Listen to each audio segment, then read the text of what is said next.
Ok, vamos a comenzar entonces. Bienvenidos a una nueva materia del Seminario Teológico San Pablo. Vamos a compartir y lo que vamos a hablar en este mes es sobre el libro de los Hechos.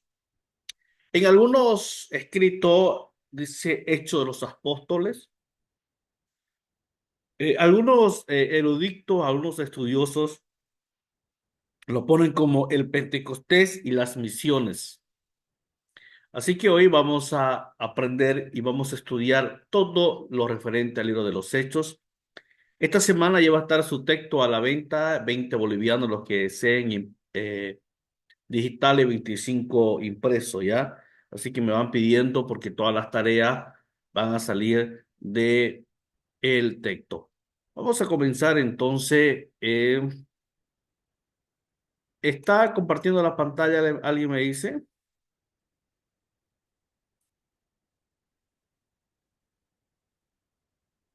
Está la, ¿Cómo pa- digo, pastor? está la pantalla, estoy compartiendo pantalla, no me sale acá. Sale usted y sale la pantalla del seminario de el logo. El logo. Ah, ya, ya. Ahorita no me sale por acá.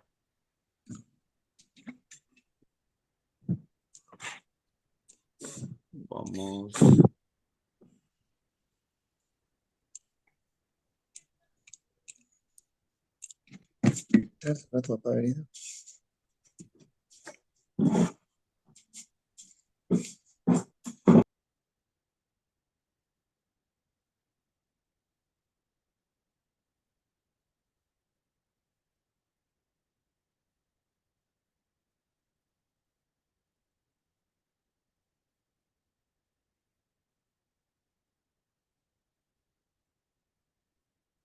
Mm,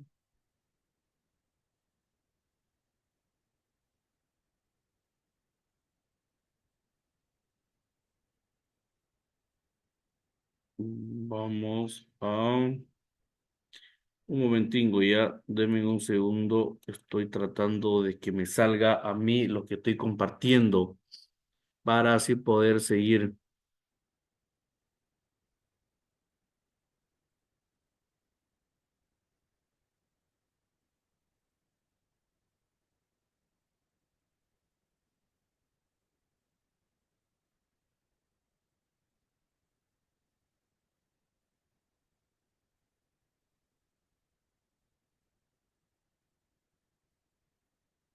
Ok, pero vamos a tratar ya, vamos a hablar de Hechos de los Apóstoles. No me sale, no puedo.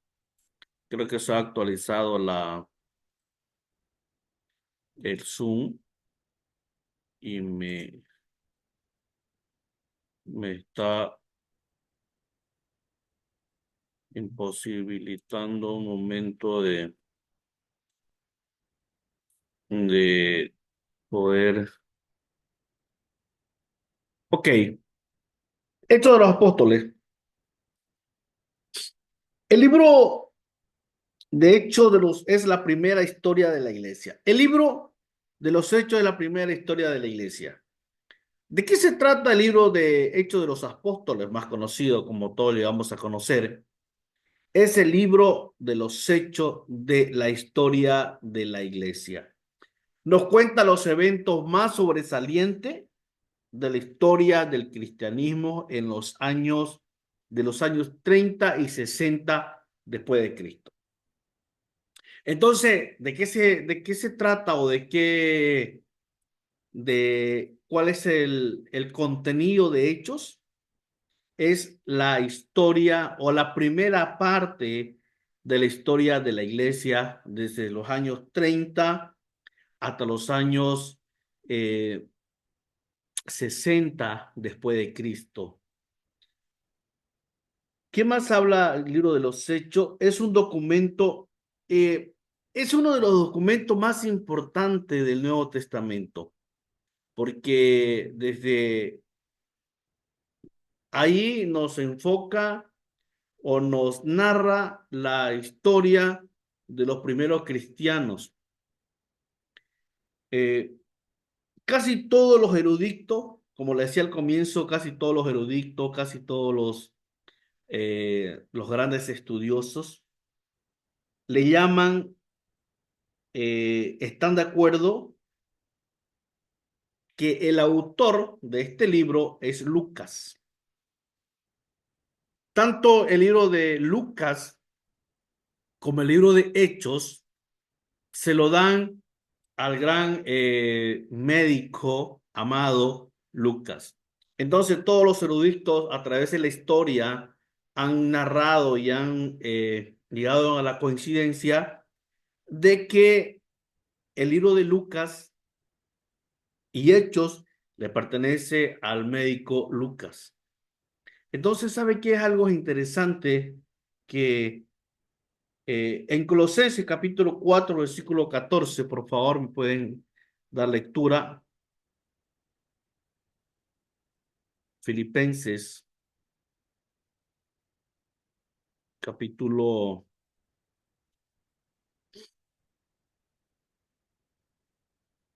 4 versículo Filipenses.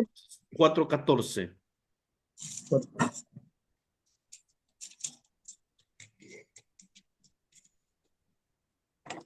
Mm, ya. Sin embargo, bien hicisteis en participar conmigo en mi tribulación.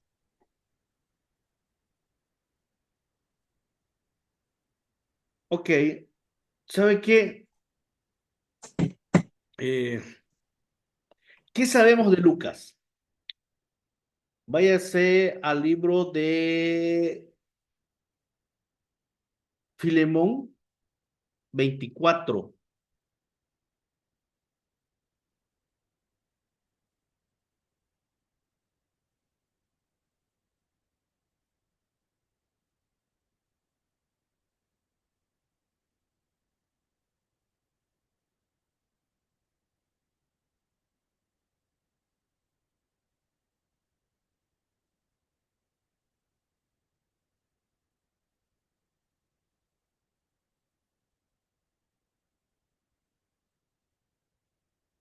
¿Encontraron?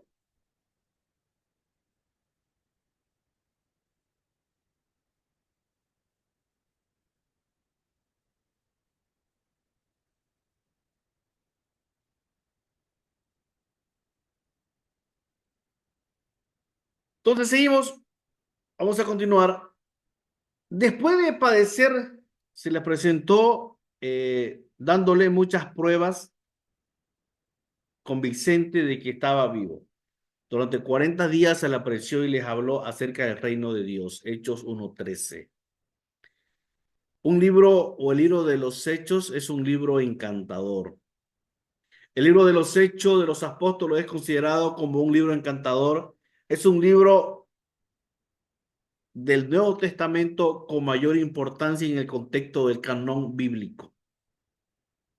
Las primeras palabras del libro invitan a leer este libro de los Hechos y el Evangelio de Lucas como dos volúmenes de la misma obra, en la que el personaje interactúa con el lector.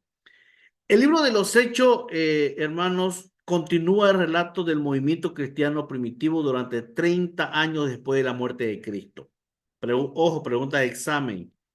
Ya, ¿desde de qué tiempo se escribe el libro de los Hechos? 30 años después de la muerte de Cristo. Este periodo, este periodo presenció el crecimiento rápido del cristianismo, tanto en número como en expansión territorial. Entonces, el libro de los Hechos es un texto, un libro bastante encantador, bastante lindo, bastante precioso, porque nosotros podemos entender y podemos comprender y conocer la historia de los primeros cristianos, ¿no? Y ahí vamos a ver a través de todo este mes. Por ello, su importancia Por ello, su importancia radica en que el único libro que proporciona más información sobre las actividades de los apóstoles. Sería imposible tener la información sobre la iglesia primitiva sin contar con el libro como el Hecho de los Apóstoles. Si no hubiera Hecho de los Apóstoles, eh, sería difícil, sería difícil poder entender y conocer lo que hicieron los apóstoles, lo que hicieron los discípulos de Jesús. Entonces, eh, es interesante, hermano, que nosotros podamos entender y podamos leer el libro de Hechos de los Apóstoles. Y es más, yo le quiero desafiar a que ya vamos leyendo, porque hasta el curso del mes va a haber tarea sobre este libro. No es difícil, el libro es bastante hermoso. Este libro no nos da ni pretende darnos un relato exhaustivo de Hechos de los Apóstoles desde el punto de vista cronológico. No. Aparte del apóstol Pablo, solo se menciona tres, salvo la lista que aparece en el capítulo primero. ¿Sabe qué? Porque yo le decía al comienzo de que algunos eruditos, algunos estudiosos de la Biblia, lo mencionan o lo ponen como el Pentecostés y las misiones, el libro, y no le pone, o solamente le ponen el libro de los Hechos. Y ya nosotros en esta era lo conocemos como Hechos de los Apóstoles. ¿Por qué ellos no están, por qué ellos no le ponen Hechos de los Apóstoles? ¿Sabes por qué? Porque en el transcurso de Hechos no habla de los 12 apóstoles. Solamente se menciona tres de ellos, aparte del apóstol Pablo. No se menciona más. Entonces, eh, solo ellos lo llaman como el libro de los Hechos. Y abajito le ponen el Pentecostés y las misiones. ¿Por qué el Pentecostés? Porque el Pentecostés eh, hay un antes y un después. Y las misiones es ya el trabajo misionero que hace Pablo y sus acompañantes. En Hechos capítulo 12:2 se nos dice en una breve frase que Herodes mandó a ejecutar a Santiago, al hermano de Juan. Juan aparece algo más que la narración, pero nunca hace uso de la palabra. Aquí aparece el apóstol Juan, pero solamente se lo menciona. Y el apóstol Juan no participa, no escribe. Ya, ahí vemos un ejemplo. Vamos a ver acerca del autor, yo les decía. Lucas es el médico amado del tercer evangelio y Hechos habla en Colosenses 4:14. Aunque su nombre no aparece en el libro, desde el principio de la historia de la iglesia se ha mantenido que su autor era Lucas. Acerca de él sabemos muy poco, solo se le menciona tres veces en el Nuevo Testamento. Colosenses 4:4, ¿alguien me puede leer, por favor?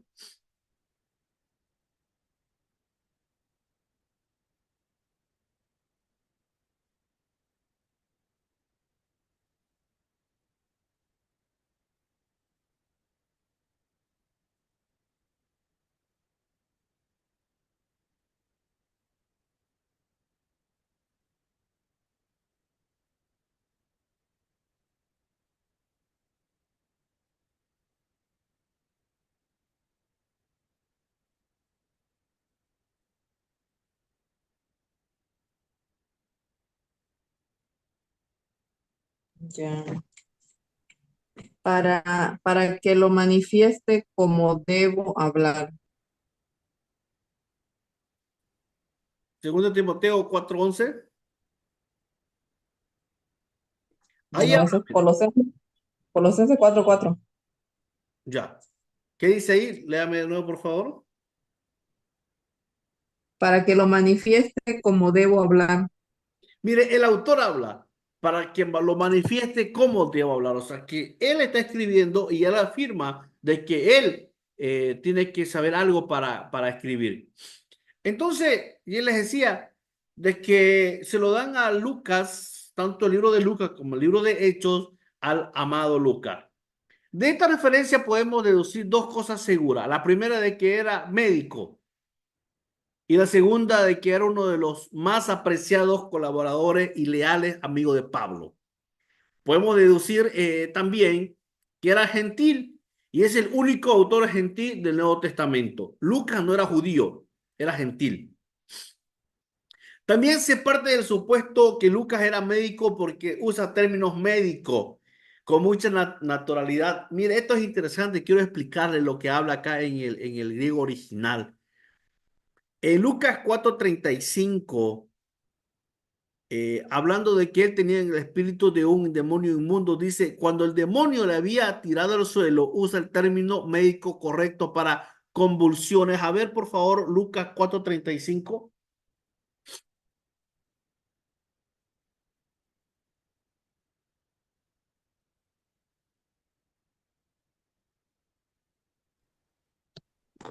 Buenas noches, pastor. Dice así Lucas 4:35.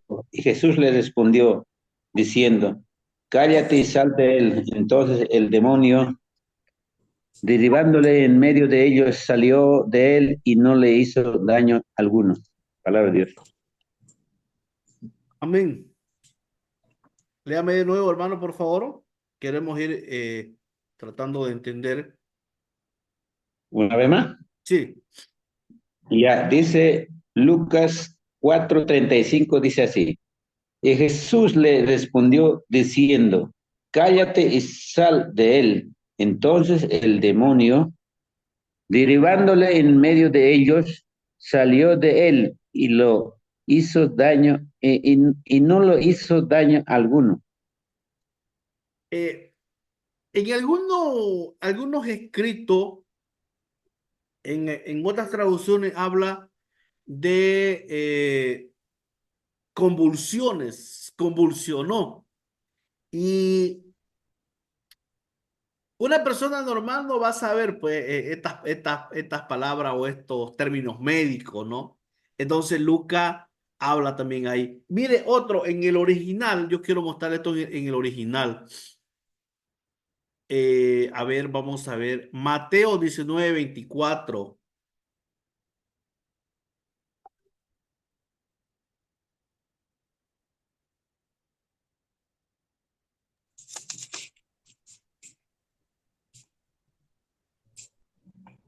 Yes. Otra vez os digo que es más fácil pasar en camino por el ojo de una aguja que entrar un rico en el reino de Dios.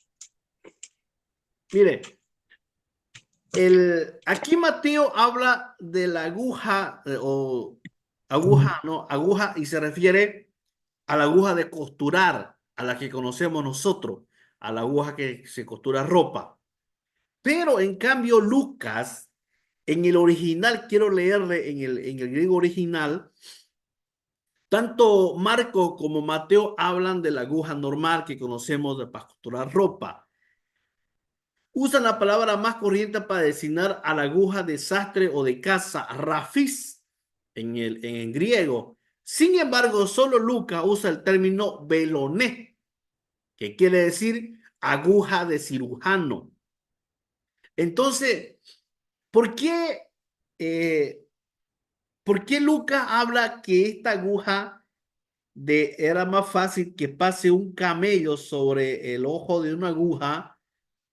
Y Mateo y Marcos hablan, se refieren a una aguja de casa, de costura. Pero sin embargo, Lucas se refiere y usa la palabra veloné. Entonces él dice, es más fácil que pase el camello por el hueco de Beloné, o sea, de la aguja de un cirujano. ¿Por qué habla así? No es que se contradiga de Mateo y de Marcos, no, sino porque como él era médico, entonces en su vocabulario y en su pensamiento estaba este instrumento. Y como la aguja de casa con la aguja de médico, él tiene la misma característica, pero él se refiere a la aguja de cirujano. ¿Por qué? Porque él era médico, es lo que él tenía, es lo que él tenía a la mano. Entonces él la compara. Entonces, ahí en esas dos frases, tanto en Lucas 4:35, cuando habla el término convulsiones para la persona que estaba endemoniada, y acá habla de Beloné, a la aguja de un cirujano. Entonces, por estas cosas es que se lo declara o se lo deduce de que Lucas era médico. No, y en otros escritos más también que no están registrados en la Biblia, en otros libros paralelos habla de que Lucas era médico. Entonces, fecha de que se escribe el libro de los Hechos, data en el año 30 al 60 después de Cristo. Ya. Vamos a ver, ¿cuál es el contexto sociocultural del libro de los Hechos de los Apóstoles? ¿Cuál es el libro o cuál es el contexto sociocultural?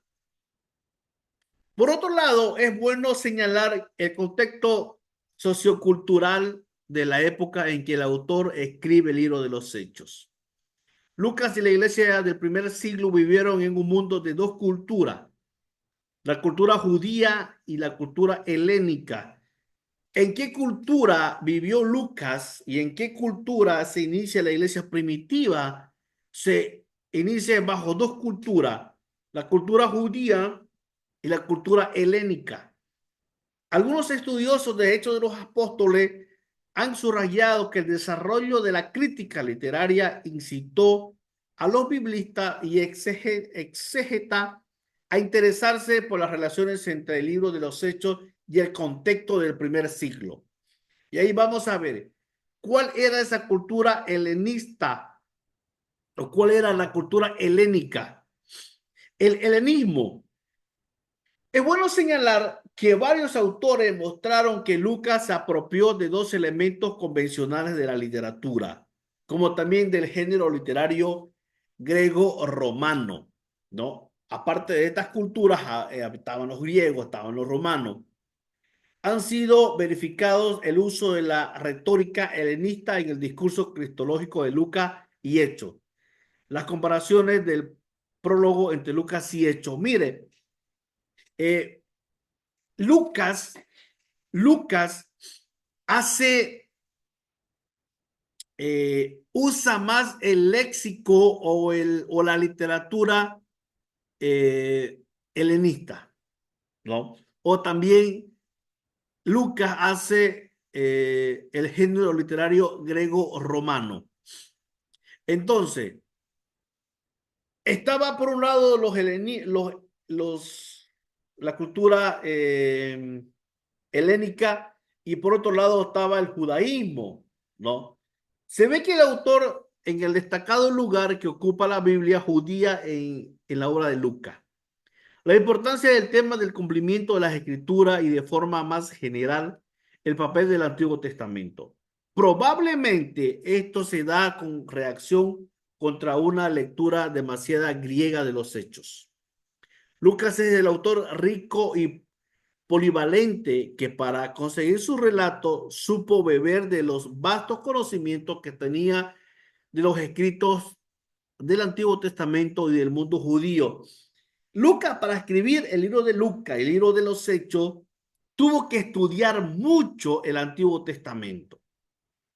Recordemos que Lucas no era judío, era gentil.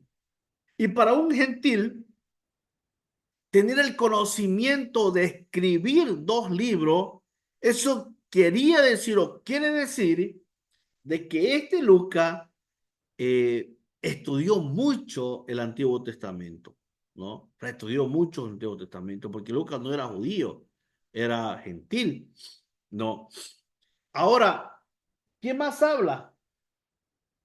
Ahora, el destinatario del libro de los Hechos. ¿A quién? ¿A quién Lucas escribe? Mire, y aquí vamos a entender un poco muy interesante. Eh, a ver, alguien que me lea Lucas capítulo 1 y Hechos capítulo 1. Vamos a ver qué es lo que dice en la introducción.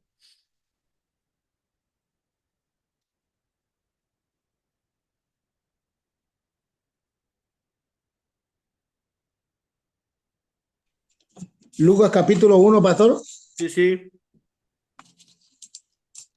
el versículo 1 o cuál, pastor. ahí, versículo 1. Puesto que ya muchos han tratado de poner en orden la historia de las cosas que entre nosotros han sido ciertísimas, Sigue leyendo. tal como nos los enseñaron los que desde el principio lo vieron con sus ojos y fueron ministros de la palabra. Ok. A ver, lea Hechos. ¿Hecho cuánto? Uno. ¿Hecho uno?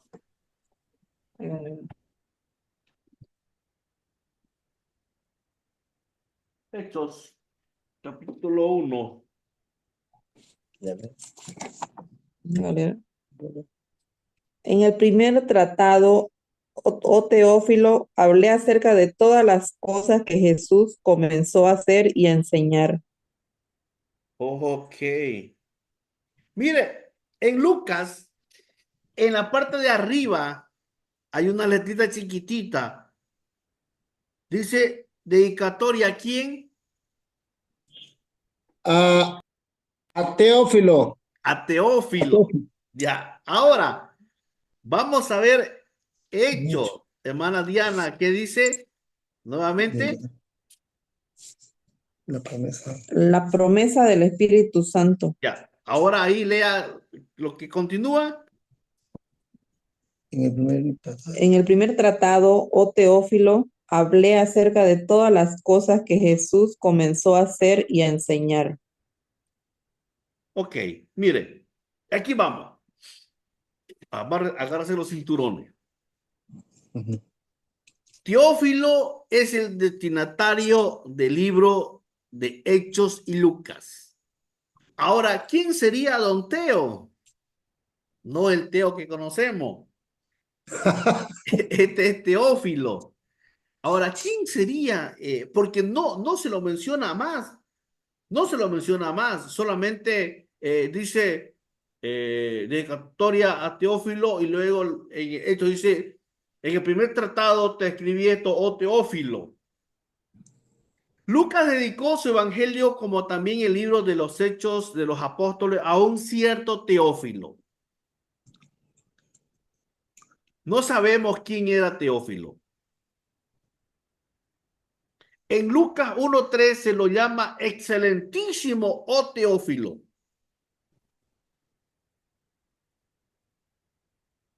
Excelentísimo, como dándole un honor, como dándole un cargo, como dándole una posición grande a este personaje. Este título, como su excelencia, parece indicar que era un alto dignatario del gobierno romano. Parece que este Teófilo, como le vuelvo a decir, cuando dice, oh, excelentísimo Teófilo, nos hace ver y nos hace pensar que tenía un cargo importante en ese tiempo. Y aquí se estudian posibilidades. Se estudian tres posibilidades de quién era Teófilo. En primer lugar, es posible que Teófilo no era realmente un nombre propio. El nombre Teófilo viene de dos palabras griegas que significa teos, que quiere decir Dios, y philein, que quiere decir amar. Es posible que Lucas se refiere a uno que ama a Dios sin mencionar su verdadero nombre, para no comprometerlo. Eh, la primera teoría de quién era Teófilo. Parece, aquí hablan estos eruditos de que Teófilo no era un nombre propio, ¿no? No era, sí era dedicado a una persona, pero esta persona no se llamaba Teófilo, porque Teófilo viene de la voz griega o de la palabra griega teos, que quiere decir Dios, y philein, alguien que sabe amar. Lo juntamos las dos palabras, viene a decir alguien que ama a Dios.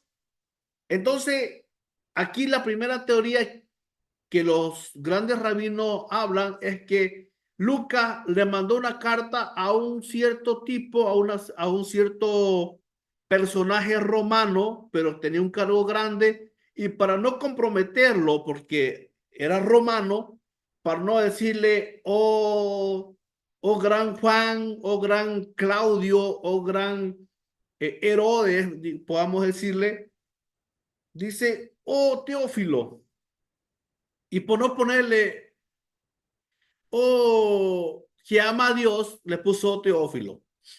En segundo lugar, la segunda teoría de saber quién era Teófilo, si Teófilo era una persona real, debe de haber sido un alto dignatario romano.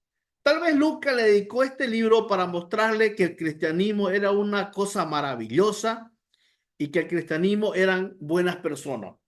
Entonces, la primera habla de que posiblemente Teófilo no era un nombre de una persona, sino era una persona, pero Teófilo viene de dos voces griegas, ¿no?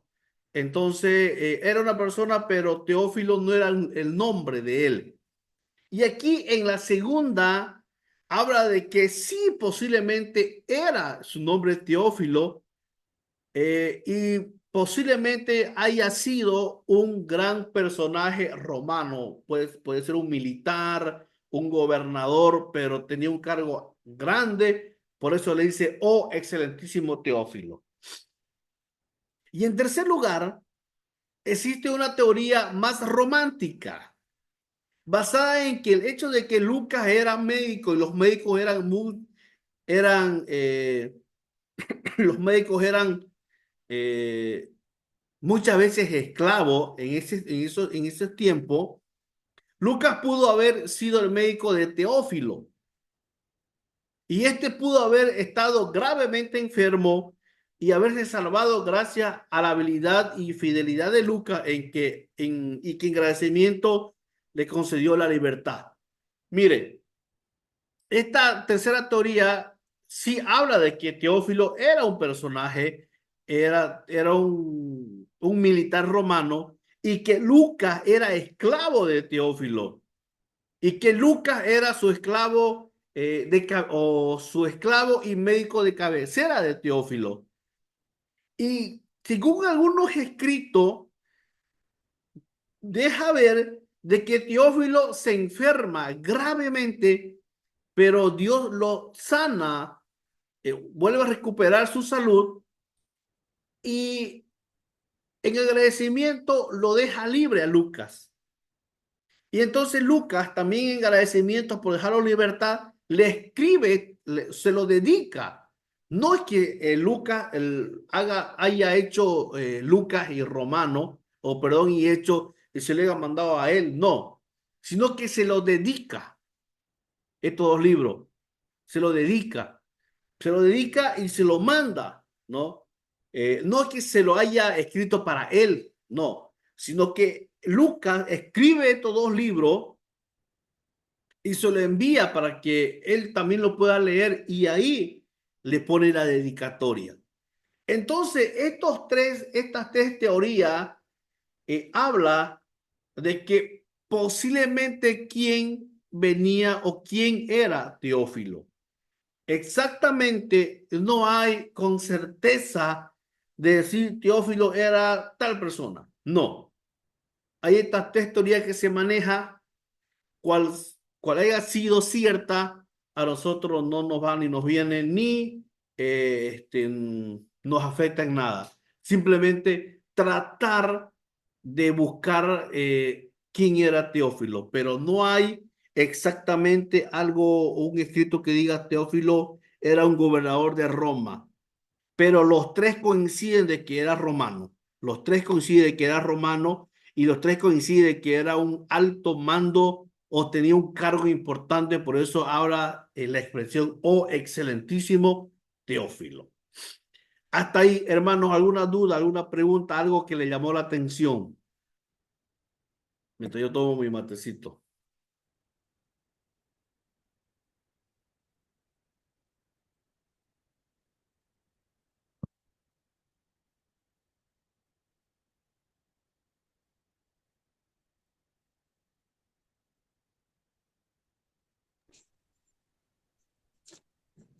Pero para usted, pastor, ¿quién cree que ha sido Teófilo de las tres cosas que dijo? ¿O quién piensa? Yo últimamente no pienso nada. Eh, mm, puede ser, yo, según lo que hemos estado investigando, yo me voy a que era, me inclino por la segunda, ¿no? De que era un personaje real, debe haber sido un alto diccionario romano y que y que Lucas se lo dedica estos dos libros a él para mostrarle de que los cristianos eran buenas personas y demostrarle el amor de Dios, ¿no? Ahora vamos a ver eh, el propósito del autor al escribir el libro de Hechos de los Apóstoles. ¿Por qué Lucas escribió este libro? ¿Con qué necesidad escribe Lucas? Vamos a ver. Si en el primer tratado, el Evangelio, Lucas se abocó a mostrarle a Teófilo lo que Jesús comenzó a hacer y enseñar.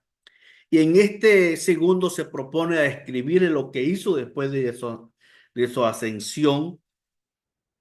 Mire, en el libro de Lucas, en el libro de Lucas,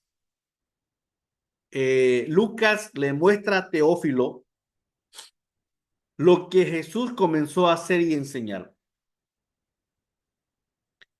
Y en el libro de los Hechos, le sigue contando la historia, lo que Jesús hizo después,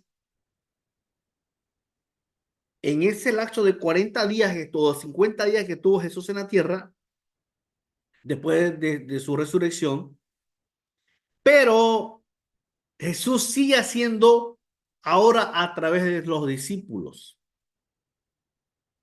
¿no? Entonces, en el primer tratado, Lucas le dice a Teófilo, le cuenta todo lo que Jesús enseñó en carne propia. Y en el segundo tratado, en el libro de los Hechos, Lucas le escribe a Teófilo lo que Jesús hizo, pero a través de los apóstoles. Y aquí vamos a destacar tres aspectos importantes. Número uno, estamos viendo el propósito. ¿Por qué Lucas escribió Hechos de los Apóstoles? Tenemos el cumplimiento de la promesa. Lucas 24:49, por favor, alguien me puede leer.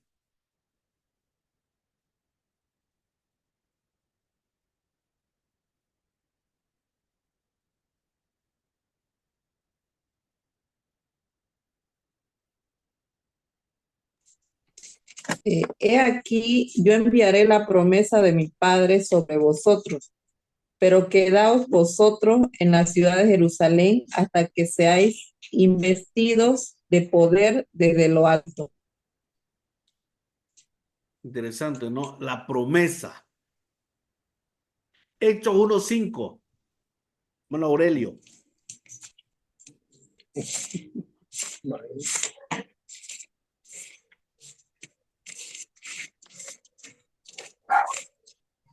Hechos 1:5 dice así. Pero recibiréis poder cuando haya venido sobre vosotros el Espíritu Santo, y me seréis testigos en Jerusalén, en toda Judea, en Samaria y hasta la última de la tierra. Entonces, estamos conociendo el propósito de que tuvo Lucas al escribir Hechos. En primer lugar, tenemos el cumplimiento de la promesa. Habla Lucas ya de una promesa. En Hechos habla de una promesa que ocurrió en Pentecostés 2:1, por favor. 2:1 de Hechos.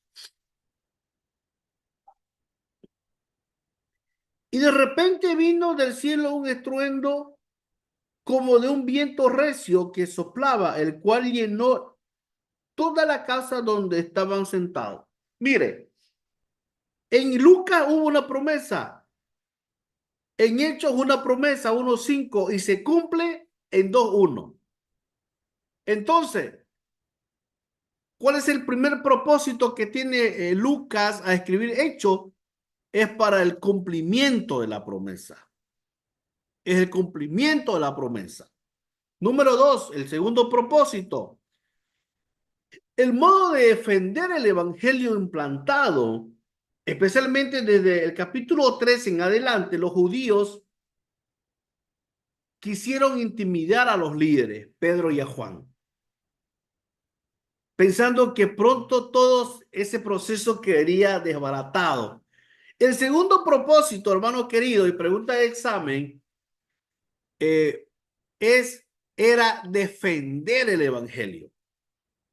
Porque en el capítulo 3 en adelante ya empieza la lucha de los discípulos de Jesús contra el gobierno romano y, ojo, contra los mismos judíos, contra los fariseos, los saduceos, los maestros de la ley, ¿no? Los mismos sacerdotes que estaban eh, en la sinagoga. Entonces, el segundo propósito al escribir Hechos es para defender el evangelio. El tercer propósito que tiene el libro de Hechos y por qué escribe Hechos Lucas, mostrar cómo se produce la expansión del evangelio, la extensión del evangelio. Las palabras que se predica Las palabras que se predicasen en su nombre, el arrepentimiento y el perdón de pecado en todas las naciones, comenzando desde Jerusalén, ¿no? Y terminando hasta lo último de la tierra. Entonces, en resumen, hermana Diana, ¿cuáles son los tres propósitos que tuvo Lucas a escribir Hechos?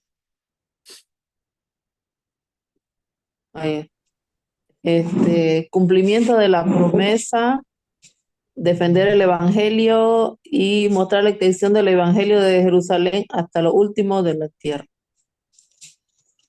Qué bien, belleza.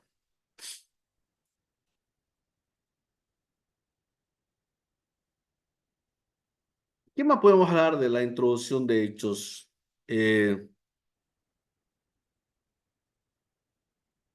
Lucas Lucas muestra en el libro de los Hechos que los cristianos son buenos y leales, ¿no? Él muestra eso y que siempre se lo había tenido por tales. Entonces, en todo el libro de Hechos y Lucas habla que los cristianos son buenas personas. Una de las razones era presentar el cristianismo al gobierno romano también. Algunas veces hace un inciso para mostrar los corteses que fueron con Pablo, los magistrados. También él escribe, Lucas muestra también la historia, ¿no? La conversión de Pablo. Y también él muestra que no todos los romanos eran malos.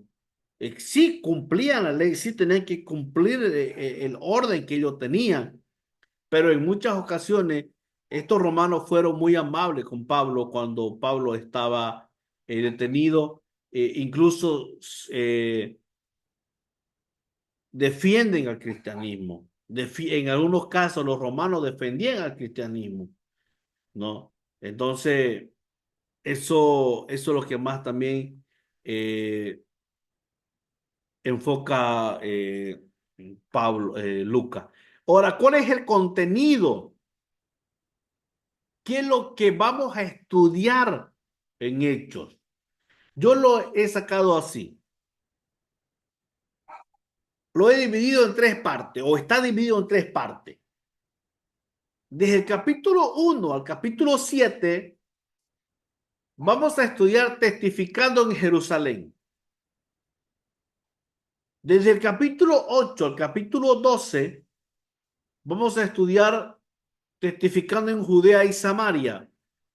Y desde el capítulo 13 adelante, vamos a estudiar testificando en el mundo gentil.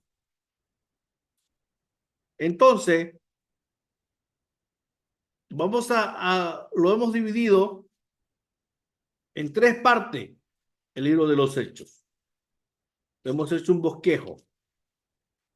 Desde el capítulo 1 al 7, testificando en Jerusalén.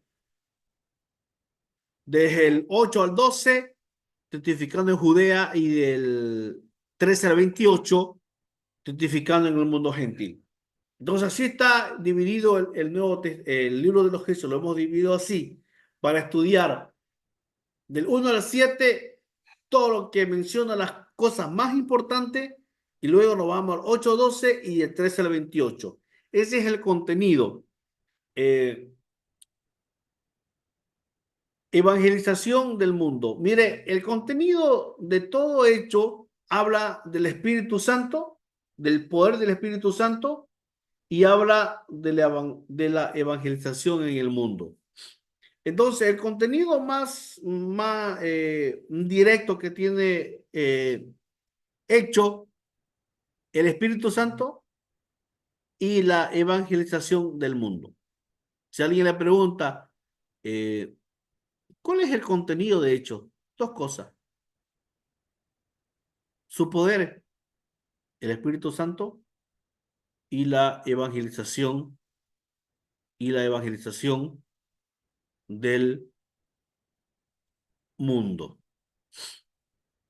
Así que, hermanos, yo les recomiendo a que podamos leer, por favor.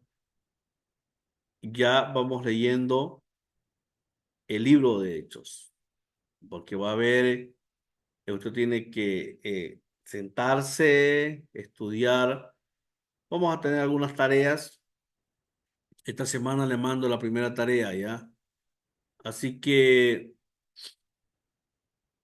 ¿alguna duda, alguna pregunta que tengan? El texto está a 20 bolivianos, lo que quieran, se lo mando digital, pero esta semana todavía, yo creo que hasta el viernes ya yo le voy a dar, si los que quieren, y luego lo que sean impresos, 25 bolivianos. Así que ustedes ya me van a indicar, ¿ya?